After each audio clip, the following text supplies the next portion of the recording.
Ministra Carmen Lúcia, presidente do STF e do CNJ, cobra dos tribunais planilhas com salários de juízes dos meses de novembro e dezembro. E você vai ver também. Julgamento sobre liberdade de Wesley Batista, dono do frigorífico JBS, é suspenso por pedido de vista. Pedido do ex-presidente Lula para afastar juiz Sérgio Moro de processo sobre suposta propina da Odebrecht é negado pela Justiça Federal. Eleições 2018. Seminário discute novas regras eleitorais e o fortalecimento da democracia. Prêmio Inovare reconhece boas práticas no Judiciário em 2017. Essas e outras notícias agora no Jornal da Justiça.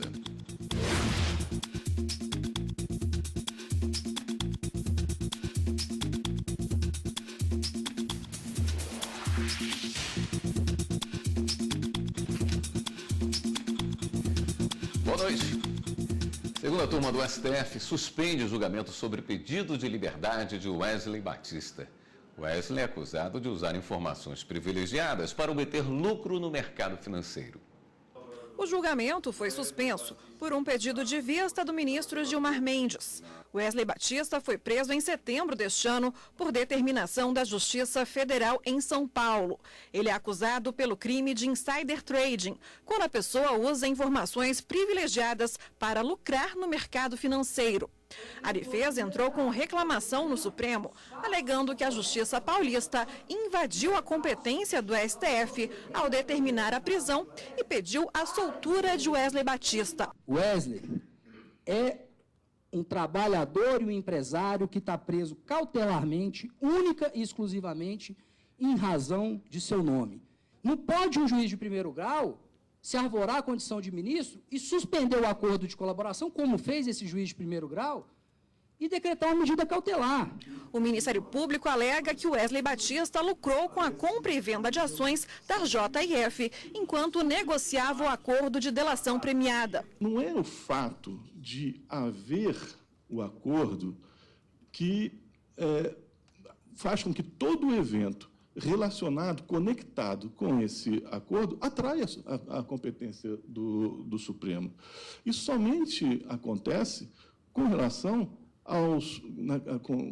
naqueles casos em que o acusado tiver a prerrogativa de foro. O pedido de prisão e a decisão tomada teve por fundamento a necessidade de garantir a ordem pública. O relator do caso, o ministro Edson Fachin, disse que a Justiça Federal em São Paulo não invadiu a competência do Supremo. Não configura usurpação desta Corte e, por isso, não usurpa a competência desse tribunal o ato jurisdicional que corretamente apreende esse alcance do negócio jurídico processual, sob pena de que a apuração de toda e qualquer infração imputada ao colaborador demande autorização da Suprema Corte, o que não tem, em meu modo de ver, respaldo normativo. Eis que as prerrogativas de foro não alcançam o reclamante e se encontram elencadas na Constituição da República. O ministro Edson Fachin ainda negou o pedido de liberdade, porque já tramita no STF um habeas corpus sobre o tema. Quer porque não se articulou aqui um conjunto de circunstâncias que poderiam ensejar o conhecimento de pretensão nessa ordem de ideias, quer porque a prisão imposta à hora reclamante já foi submetida a esse Supremo Tribunal Federal por meio do habeas corpus 148.240. O ministro Dias Toffoli acompanhou o relator. Quando se homologa um acordo de colaboração com vários fatos, vários investigados e vários foros envolvidos, quem será o coordenador, vamos dizer assim, do cumprimento deste acordo? É algo que ainda teremos que enfrentar. Veja que penso que é a primeira vez que vem em sede de reclamação este tema. No momento, sem me comprometer com a tese, diante do caso específico, eu vou acompanhar Vossa Excelência. O ministro Gilmar Mendes pediu mais tempo para analisar o processo e, com a suspensão, não há data para que o julgamento seja retomado. Considerando a complexidade, eu fiquei impressionado também com a sustentação e o argumento, eu vou pedir vista, presidente. O Tribunal Regional Federal da 4ª Região, em Porto Alegre, negou o pedido da defesa do ex-presidente Lula para afastar o juiz federal Sérgio Moro do caso de suspeita de recebimento de propina da empreiteira Odebrecht. A defesa alegava parcialidade nas decisões do juiz. O tribunal já tinha negado o pedido outras 2 vezes. E o TRF4 também manteve bloqueados os bens do ex-presidente da Petrobras e do Banco do Brasil, Aldemir Bendini. Os bens foram sequestrados por determinação do juiz federal Sérgio Moro. Para os desembargadores, foi correto o bloqueio, independentemente do valor ser de atividades lícitas ou ilícitas. Os ministros da 2ª turma do STF também iniciaram o julgamento de um caso da Lava Jato. Eles decidiram adiar decisão sobre denúncia contra o senador Fernando Bezerra Coelho. O senador Fernando Bezerra Coelho é acusado de pedir e receber propina de pelo menos 41 milhões de reais das construtoras Queiroz Galvão, OAS e Camargo Correia. De acordo com a denúncia do Ministério Público, em troca, o senador teria participado da concessão de incentivos tributários em Pernambuco para as obras de construção da refinaria Abreu e Lima da Petrobras. À época, Fernando Bezerra Coelho era secretário no governo de Eduardo Campos, que morreu em 2014 em um acidente aéreo. Para o relator ministro Edson Fachin, há indícios suficientes para se receber a denúncia contra o senador. No que tange ao conjunto de atos normativos adjacentes às obras de infraestrutura realizadas para a implantação e funcionamento da refinaria de Abreu e Lima, entre os anos de 2006 e 2014, pelo Estado de Pernambuco, conforme ofícios e mídias que examinei, que a acusação encontra suporte, pelo menos quanto um SATIS, para reconhecer que parte significativa desses expedientes oficiais foi assinada por Eduardo Henrique Ascioli Campos ou por Fernando Bezerra de Souza Coelho, ou mesmo pelos dois em conjunto, inclusive com Paulo Roberto Costa, como no caso, especificamente, o que está em folhas 1680 e se denomina termo de adiantamento de tarifa e compensação futura e critérios de investimento que entre si celebram a Petrobras, o Estado de Pernambuco e a SUAP.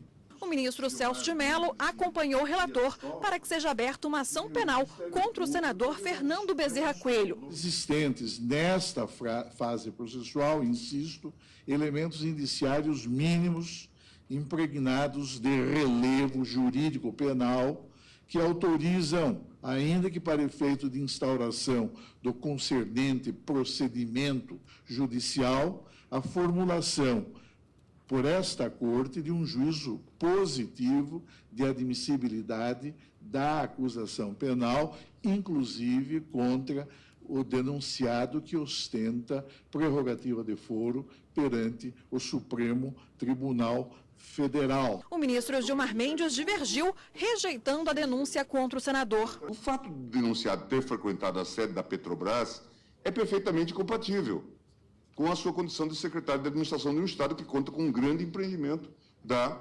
companhia. A mesma situação torna natural seu contato com o executivo das empresas envolvidas na construção da RNEST. O ministro Dias Toffoli acompanhou a divergência. Rejeito a denúncia quanto ao acusado, que é senador da República, acompanhando o eminente ministro Gilmar Mendes na solução da causa, pedindo vênia e enaltecendo o voto acurado, percussiente, sabedor da gravidade dessa fase de recebimento da denúncia trazida por Vossa Excelência. Como o julgamento ficou empatado, os ministros decidiram aguardar o retorno do ministro Ricardo Lewandowski, que está de licença médica. A Procuradora-Geral da República, Raquel Dodge, solicitou que o ex-ministro Gedel Vieira Lima e o deputado Lúcio Vieira Lima, a mãe deles, Marluce, e o empresário Luiz Fernando Machado da Costa Filho, paguem uma indenização por danos morais coletivos de R$ 51 milhões. o mesmo valor apreendido pela Polícia Federal em setembro em um apartamento em Salvador. O pedido foi feito na denúncia apresentada ao Supremo Tribunal Federal. A PGR denunciou 6 pessoas por lavagem de dinheiro e associação criminosa. Caberá ao ministro Edson Fachin aceitar ou não a denúncia. E o Ministério Público Federal informou hoje que vai fazer mais uma devolução de cerca de 650 milhões de reais à Petrobras. O valor foi recuperado em acordos de colaboração premiada e de leniência celebrados durante as investigações da Operação Lava Jato. De acordo com o MPF, essa será a maior quantia já devolvida em uma investigação criminal no país de uma só vez. A Petrobras informou que 800 milhões de reais já tinham sido recuperados pelo estatal no esquema de corrupção investigado pela operação. A primeira turma do STF analisou vários casos nesta terça-feira. Entre eles, um habeas corpus de uma mulher condenada por tráfico de drogas em São Paulo. No primeiro caso julgado pelos ministros, a Defensoria Pública do Estado de São Paulo alegou desproporcionalidade na pena imposta pelo crime de tráfico em relação à quantidade de droga apreendida. Para o relator, ministro Marco Aurélio, não houve ilegalidade na decisão questionada. Não se pode confundir reincidência com antecedentes. São institutos diversos, né? E aqui foram considerados os antecedentes.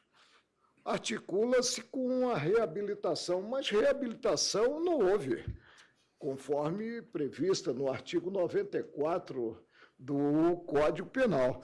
Por isso é que entendo que não se defronta o colegiado com uma ilegalidade. Também foi analisado um pedido de extradição feito pelo governo da Espanha. O caso envolvia o crime de estelionato. A relatora, ministra Rosa Weber, aceitou a solicitação e foi seguida pela primeira turma. Registro ainda que não ocorre prescrição, quer considerada a legislação brasileira, quer a legislação espanhola. Invoco a súmula 421 dessa Suprema Corte e concluo dizendo que o compromisso de reiteração da pena, considerando o pedido de prisão decorrente da extradição, deve ser assumido antes da entrega do preso, não obstando, todavia, a concessão da extradição. Ainda durante a sessão, por maioria, os ministros negaram habeas corpus a um homem acusado do crime de tortura. O paciente também tem várias anotações no seu prontuário, crime de porte de arma, ameaça, homicídio tentado, e esses foram os argumentos que levaram à decretação da prisão, entendo satisfeitos os requisitos legais. Justiça decreta a prisão de 2 ex-secretários de saúde de Tocantins. Os mandados foram expedidos pela Justiça Federal em Palmas e cumpridos pela Polícia Federal em 2 estados. Além dos ex-secretários, também foram expedidos mais 2 mandados de prisão temporária, 4 de condução coercitiva e 7 de busca e apreensão de médicos, servidores públicos, diretores de hospitais privados e representantes comerciais. As ações são frutos da 2ª fase da Operação Marca-Passo, iniciada no ano passado, para investigar a máfia das próteses cardiológicas no estado do Tocantins. Você vai ver a seguir, no próximo bloco do Jornal da Justiça. Eleições 2018. Seminário discute novas regras eleitorais e o fortalecimento da democracia. A gente volta já já.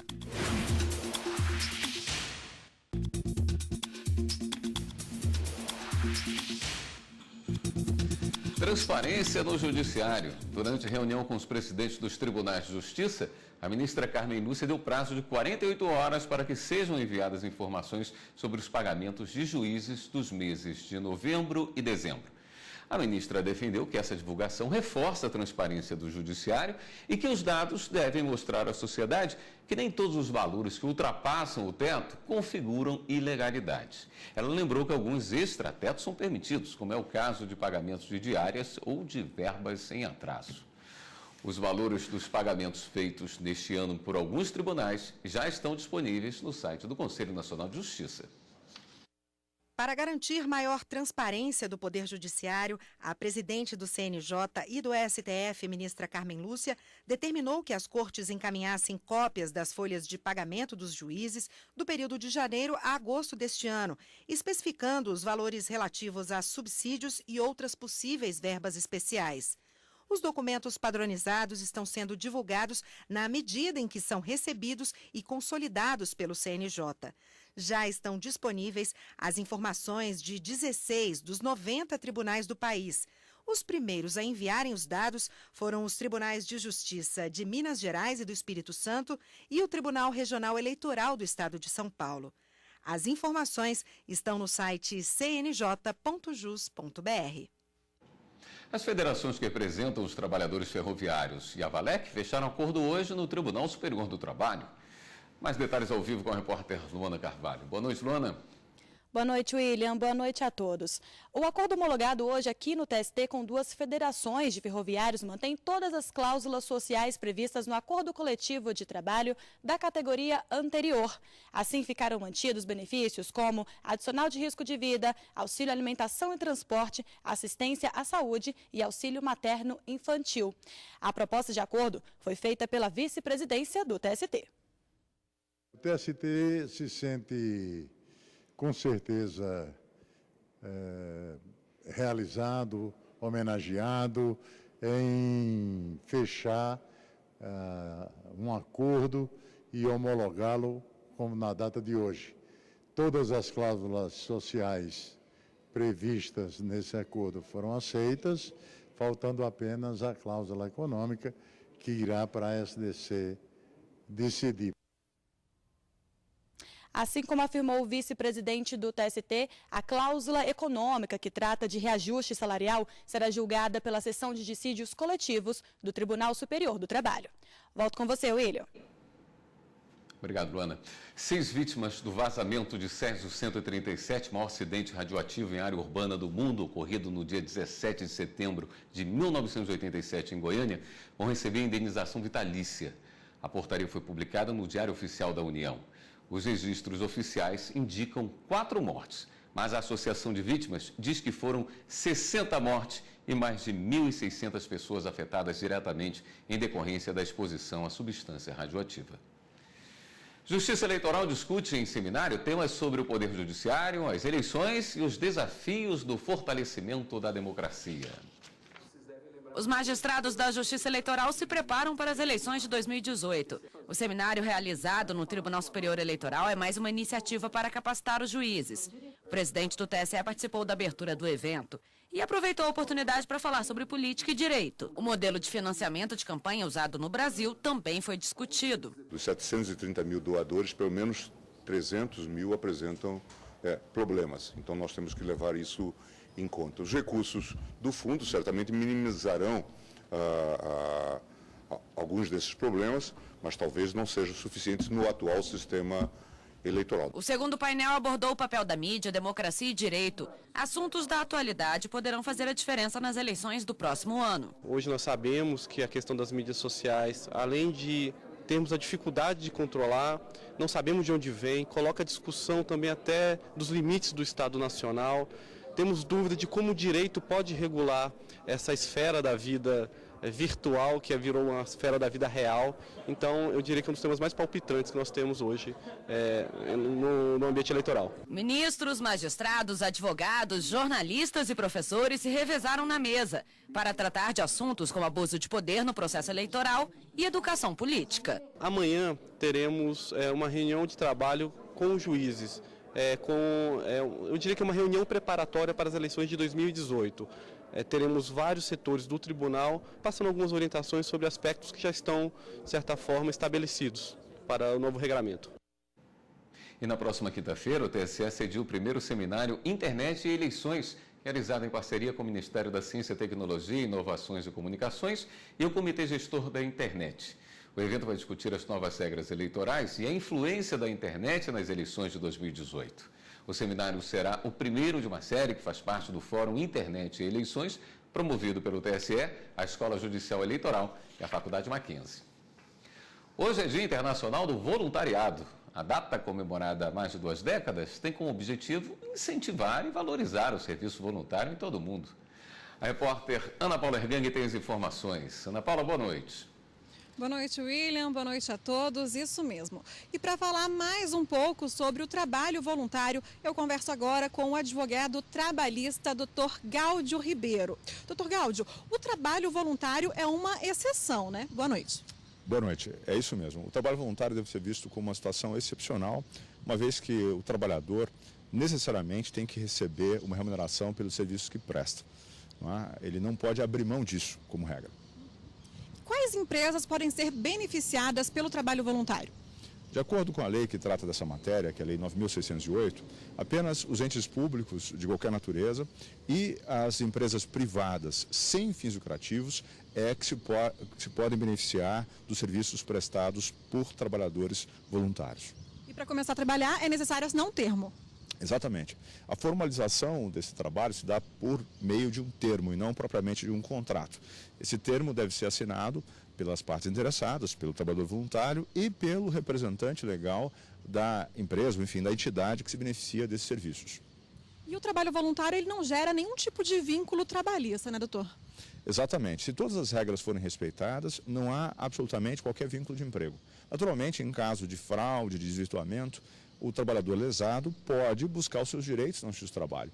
Pode pedir o reconhecimento do vínculo quando houver a subordinação, a pessoalidade, enfim, e outros elementos que a legislação trabalhista prevê como necessários. Ok, muito obrigada pelas informações, doutor Gáudio. William, volto com você. Obrigado, Ana Paula. Vamos a um rápido intervalo e voltamos a seguir com outras notícias. Prêmio Inovare reconhece boas práticas no Judiciário em 2017. A gente volta em instantes.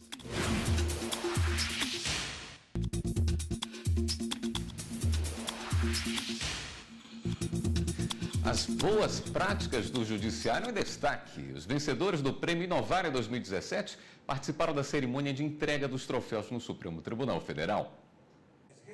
O número de inscritos neste ano foi o segundo maior desde a criação do Prêmio Inovare em 2004.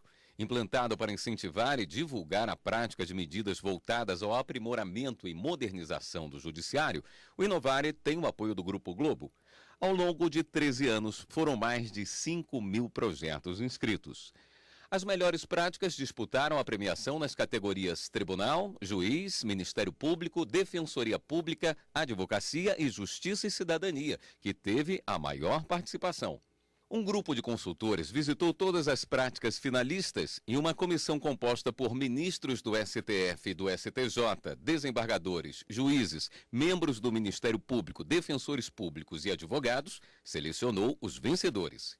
A ministra Carmen Lúcia fez a entrega do Troféu Inovare ao Tribunal de Justiça do Estado de Goiás, vencedor da categoria Tribunal com o programa Amparando Filhos, Transformando Realidades. Na categoria Defensoria Pública, a prática vencedora foi a defesa dos direitos indígenas, apresentada pelo Núcleo de Direitos Humanos da Defensoria Pública em Belém, no Pará. O projeto ele vem levando para as aldeias e para os grupos étnicos, que são mais de 273 no Brasil e alguns localizados no Pará, o reconhecimento do nome étnico e do nome tribal, pautado na cultura deles, na forma de organização social, garantindo algo que a Constituição de 88 trouxe, porém não é respeitado, que é o direito à identidade, o direito à cultura, o direito à diferenciação, como uma forma de garantir a igualdade desses povos. A prática vencedora na advocacia veio do Rio Grande do Sul. Responsabilidade compartilhada, uma vida para a humanização do sistema prisional e para a proteção social. Essas pessoas que estão segregadas, elas precisam ser reinseridas. E quando a gente investe no sistema prisional, inclusive dinheiro e tempo, a gente retira um criminoso das ruas. Visão de Liberdade do Paraná foi o escolhido na categoria Justiça e Cidadania. Nesse projeto, presos da Penitenciária Estadual de Maringá produzem materiais adaptados para alunos com deficiência visual. Já o troféu na categoria Juiz foi para uma prática de Teresina, Piauí, que prioriza a apreciação da situação de cada preso, evitando que a progressão da pena seja adiada. Faltando 60 dias para o apenado completar o tempo para a progressão de regime ou para o livramento condicional, o sistema eletrônico informa e aí, segundo a portaria, o processo não passa por mim, não precisa de despacho nem de pedido do apenado. Ele vai direto para o promotor que dá o parecer e aí vem diretamente para mim. Eu constatando que a pessoa está com bom comportamento prisional e vai completar o tempo para benefício nos próximos 60 dias, eu já concedo o benefício para ser efetivado no dia em que a pessoa completa o tempo. As servidoras da Procuradoria-Geral de Justiça ganharam o prêmio na categoria Ministério Público, com práticas de gestão administrativa que ampliam boas iniciativas nas procuradorias do Estado. A novidade este ano foi a entrega de um prêmio especial à iniciativa que se destacou para aprimorar o sistema penitenciário. A prática Meninas que Encantam, um trabalho de combate à discriminação a detentos transgêneros de Fortaleza, no Ceará, foi a vencedora. O troféu foi entregue pelo ministro aposentado do STF e presidente do Conselho Superior do Instituto Inovari, Carlos Aires Brito. O livro Jurisprudência da Crise, uma perspectiva pragmática, de autoria da doutora Andréa Magalhães, assessora no gabinete do ministro Luiz Fux, será lançado nesta quarta-feira no Supremo Tribunal Federal. Fruto da dissertação de mestrado em Direito Público da autora, o livro analisa como o STF e outras cortes constitucionais consideram a repercussão econômica das decisões em épocas de crise. O lançamento é amanhã, 5h30 da tarde, na Biblioteca Ministro Vitor Nunes Leal, na sede do STF em Brasília. Uma floresta nacional pode ser transformada em área de proteção ambiental? A pessoa jurídica pode responder por crimes ambientais? No Saber Direito desta semana, você vai aprender sobre direito ambiental contemporâneo. O professor e juiz federal Ilan Presser fala sobre mudanças climáticas, responsabilidade civil ambiental e ambientalismo social. De segunda a sexta, às 8 da manhã e às 11h30 da noite. O Jornal da Justiça foi por aqui. Uma boa noite para você e continue aqui na TV Justiça.